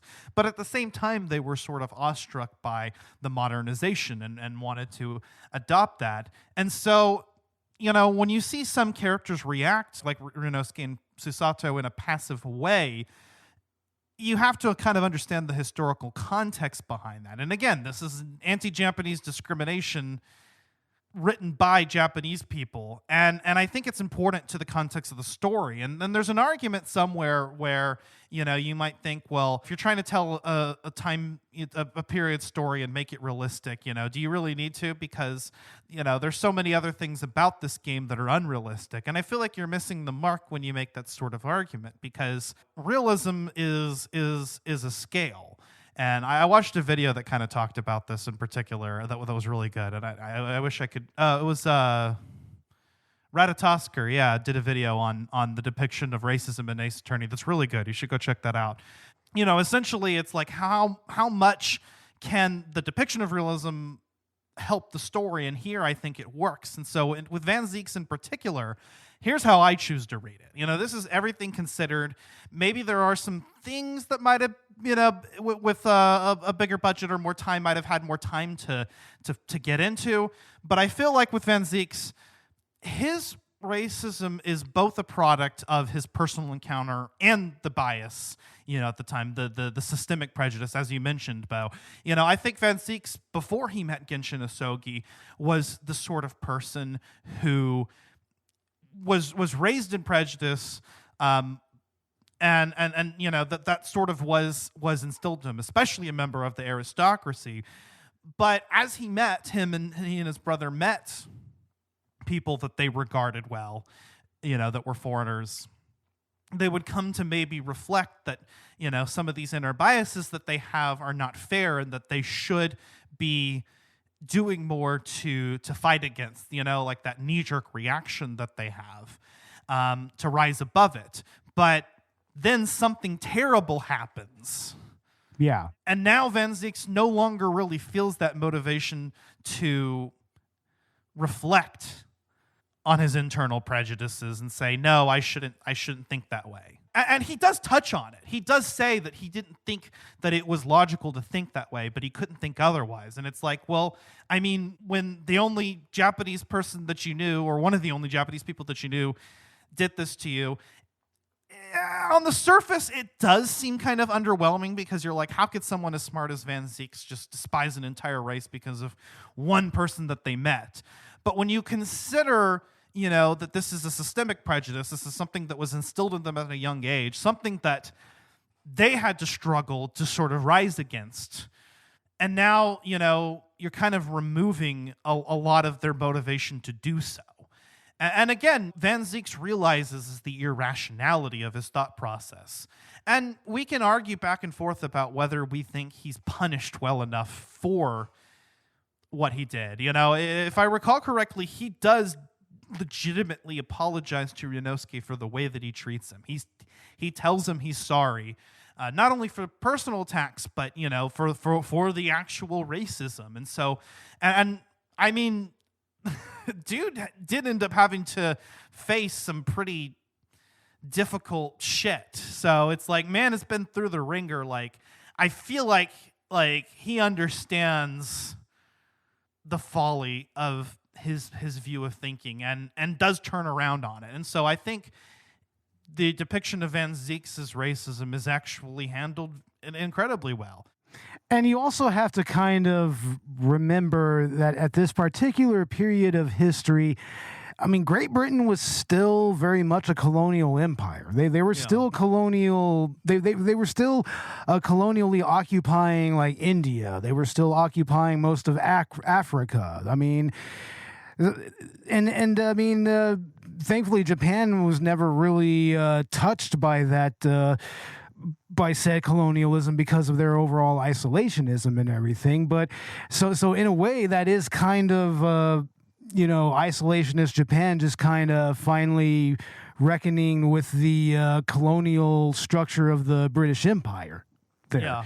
And how that colonialism very much it's very much where a lot of today's systems of racist equality, of racial inequality and whatnot, those systems very much branched out of those types of colonial attitudes. So, I mean, it's just worth it to kind of keep that in mind when playing this game. You know, it's like, I mean, we're still talking about a colonial superpower at this point. You know, still actively engaging in colonial oppression against other typically non-white nations and everything, and peoples. And where you might ask, you know, why don't Runo and Susie say something about this? You know, like, because all Runo seems to do really is ponder on, well, why does Van Zieks feel this way? But you never really see them kind of come out and attack the idea head on. But you have to think, like, what choice did they have, given the cultural identity of Japan at this point, like where they stood in the relationship with Great Britain. And just how wide the gap was in terms of technology at that time. And then also, you know, the fact that, and in this case specifically, Ryunosuke and Susato are there on no certain terms. I mean, Runo wasn't even supposed to be there. Yeah. and it's already a very, what's the word I'm looking for? Contentious relationship, you know, and this sort of like student exchange that's happening, you know, like it's already very, very tempestuous. Yes. And on top of that, you know, like I said, Ryunosuke wasn't even supposed to be there originally. So like you can kind of understand why they can be so passive in these scenarios. And again, you know, like you got to understand the historical context, the plot context and everything. And honestly, like I feel like the depiction of racism here is spot on. I think that this is incredibly well done. I think it serves a very important, you know, purpose in the narrative, and without it, we wouldn't have the same game. Absolutely, yeah. So it's arguably where something like the Great Ace Attorney digs a little bit deeper than the mainline Ace Attorney games do. I mean, I don't feel like, you know, the Phoenix Wright or the Apollo Justice trilogy ever really tackled any social issues large scale like this. No. I mean, it's like I said in the first review for the first game. These games are a much more deeply political animal than the previous Ace Attorney games, in the Phoenix Wright universe and everything. I mean, this and that's part of what makes it so grounded is that, it has a real political reality to it that kind of takes into consideration what was actually going on in the world at that time. I mean, we actively have we still have Russia, post Bolshevik Revolution. We have Japan coming out of its isolationist era. We have the British Empire in pretty much in full swing, and probably even reaching its technological peak here. So, 100%. Well, on that note, I guess we're sort of running on time here. So, what are your final thoughts on the Great Ace Attorney 2 Resolve and the Great Ace Attorney Chronicles as a whole? Game of the year. Games of the year. This needs all the awards. All the awards, damn it. But no, like I said, this is a really, really great duo of games that takes a completely different approach to the Ace Attorney formula and the Ace Attorney universe and everything. I love the characters. I love the little family that Hurley, Iris, Susie, and Runo have. I mean, this second game right here, it takes some chances with some of the narrative and some of the characters from the first game that I really, really do like. And I mean, yeah, the way that the cases were structured, I mean, it kept my attention and everything. And the fact that we don't really have any really bad filler cases here really helps with the pacing and everything. So I think overall these are games that you should definitely check out. I would even go so far as to say, like, play the first Great Ace Attorney before you play anything else. I think, Really? because it's a solid prequel to. And it's a solid prequel to the original Ace Attorney timeline, and it's also a really interesting way to introduce the Ace Attorney formula to people. I think it's as good an entry point as almost anything else. I'm still of the opinion that the very first Ace Attorney is the best entry point for a multitude of reasons, but this isn't a bad one. You could start here if you feel like you're going to be a bit more inclined to like this series based on the Victorian setting or a stronger political message, then 100%, this may be an individual thing. So, yeah, as far as the quality goes, I feel that the Great Ace Attorney Chronicles is a step above the original trilogy. I mean, we've had the benefit of, a few years, to say the least. And Takumi, these are the first games that he was involved in since his departure with Apollo Justice. I think he also worked on Professor Layton versus Phoenix Wright, but that's a spinoff. But he wasn't involved in, Dual Destinies or Spirit of Justice. This is the continuation of Takumi's work on the franchise.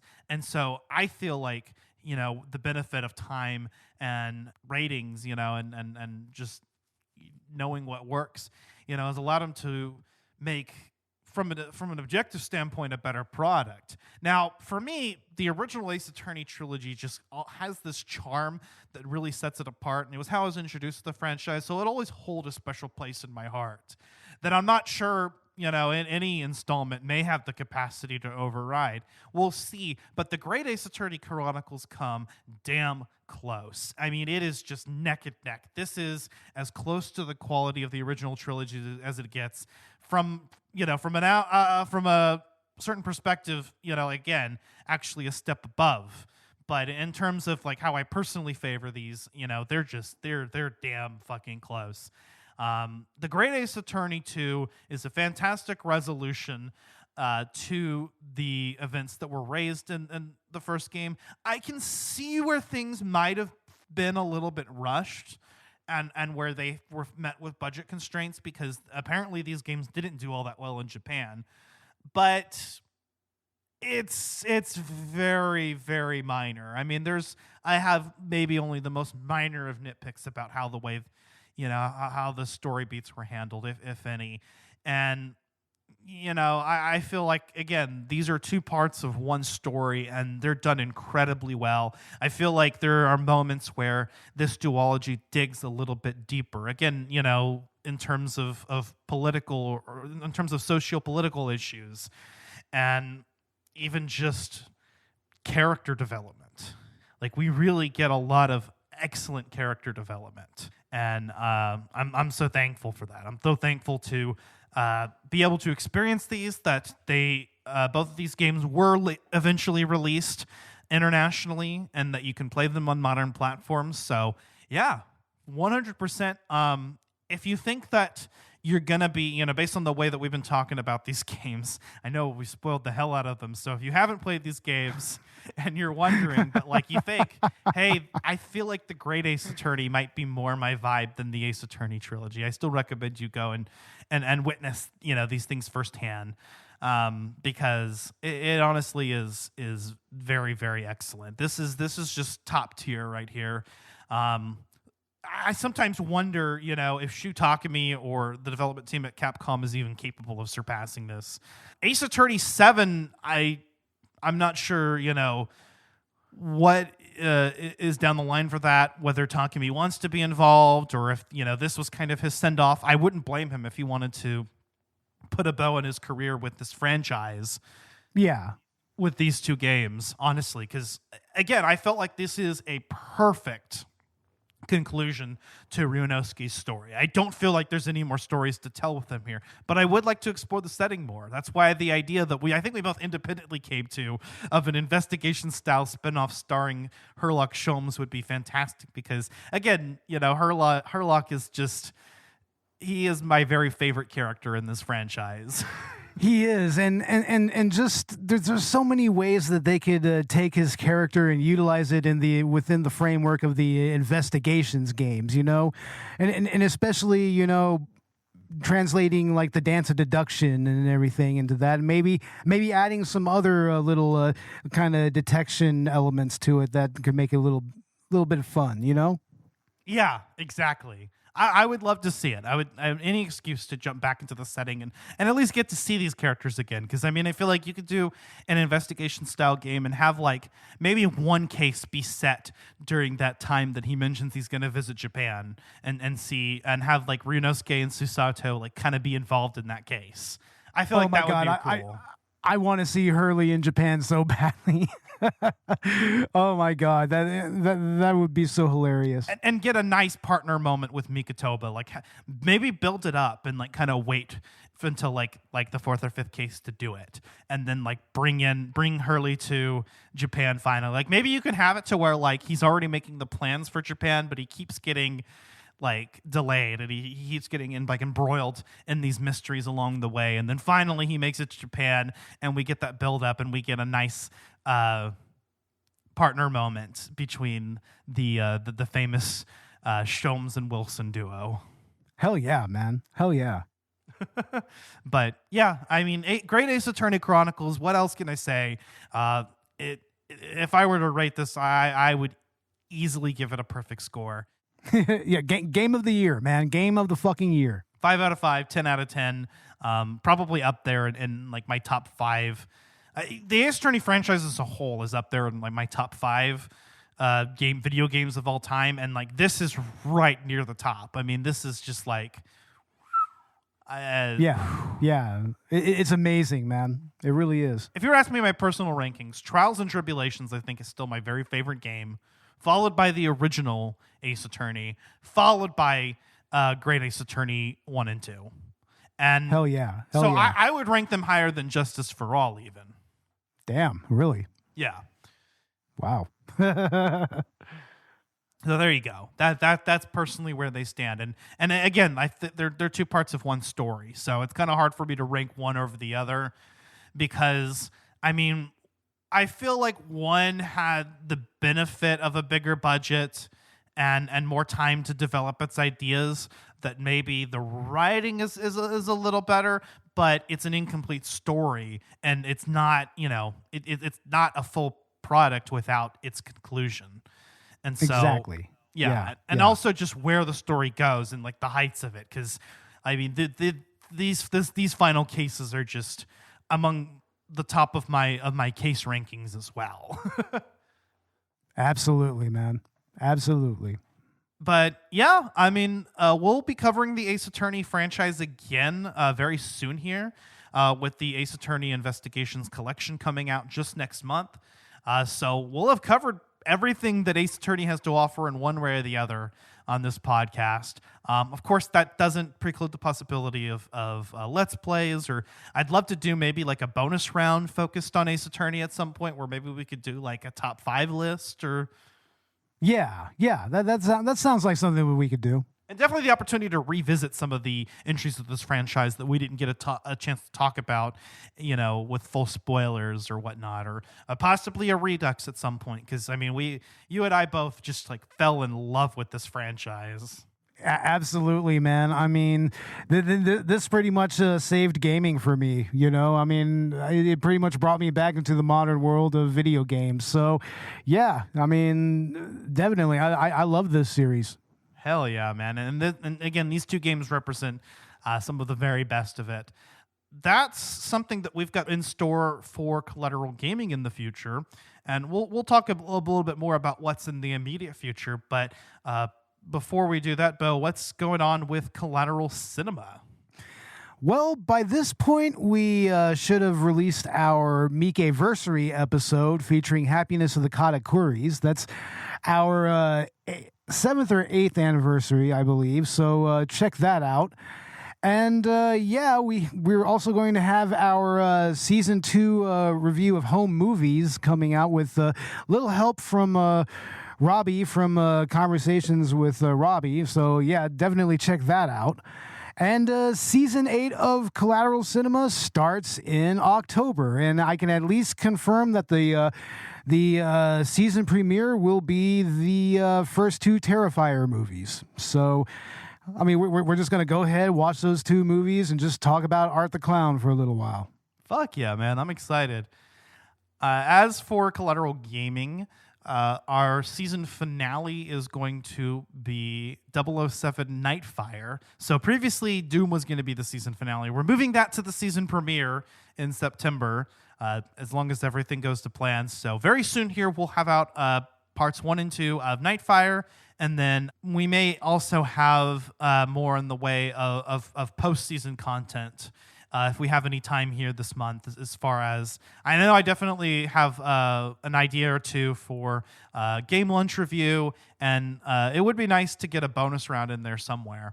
So we'll see what happens as far as the release goes, but at the very least, we're going to be wrapping up this season with Nightfire and then opening up with Doom 1993 and Doom 2016. We'll do a 2-part season premiere comparing those 2 games. And I'm excited to actually jump into that franchise properly. Hell yeah, man. I mean, the first Doom is so amazing. I mean, by the way, be right back. I'm going to go play Doom on my mom's new sewing machine. Which has a built-in computer, apparently. But yeah, I mean, yeah, the joke is that you can pretty much play Doom on anything. That's true. Yeah, that is the running gag. So yeah, go play Dune on fucking rice grain or whatever, and come enjoy that review with us. Find a calculator. You could run Doom on it. But very quickly, because we're running on damn near 2 hours here on this episode, if you want to support our show, feel free to donate to our Patreon and get exclusive to what we do have in the way of Let's Play video game commentaries. And as soon as I get a setup, I'd love to upload more of those. Also, go check out our merch store on TeePublic, where we have everything from T-shirts to baseball caps to fucking tapestries, man. We've got all sorts of shit on TeePublic. So go get you some Collateral Media swag and support the show. And you can help us climb the ranks on Good Pods. Check us out wherever you get your podcasts, and also on social media. We'll have links in the show notes to all of that. And also check out Collateral Let's Play on YouTube. We do have those uploaded right now on the Collateral Cinema channel. Beau does those mostly weekly, yeah. Yeah, I'm kind of taking a little break from it right now because we're in pre-production for the podcast, but I will be planning on coming back with, at least with Beat 'em Up Fridays, and very soon I'm going to start my own playthrough of the original Ace Attorney trilogy. So look for that coming very soon. I'm going to try to drag Robert over here and make him play those games because he needs to be on our level. Yeah, for sure. Like on the real, Robert, you need to play real video games. Real video games, Robert. Real video games. Real video games.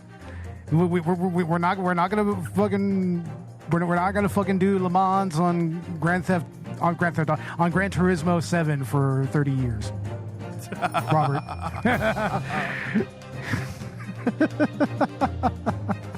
No, but of course I'm kidding. Of course, you know.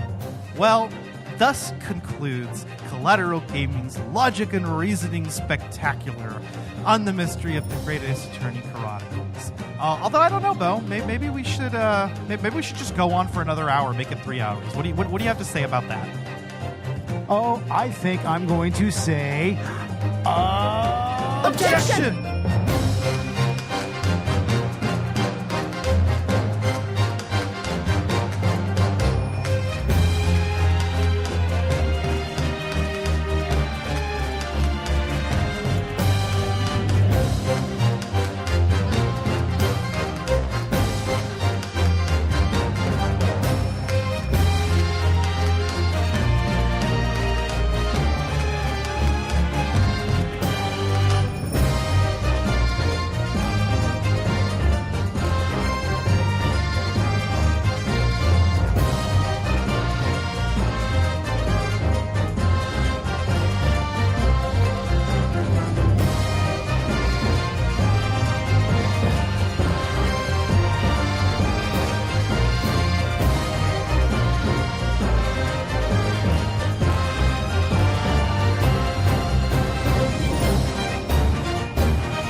Collateral Gaming is a Collateral Media podcast. All music and game clips are owned by the respective creators and are used for educational purposes only. Please don't sue us. We're poor.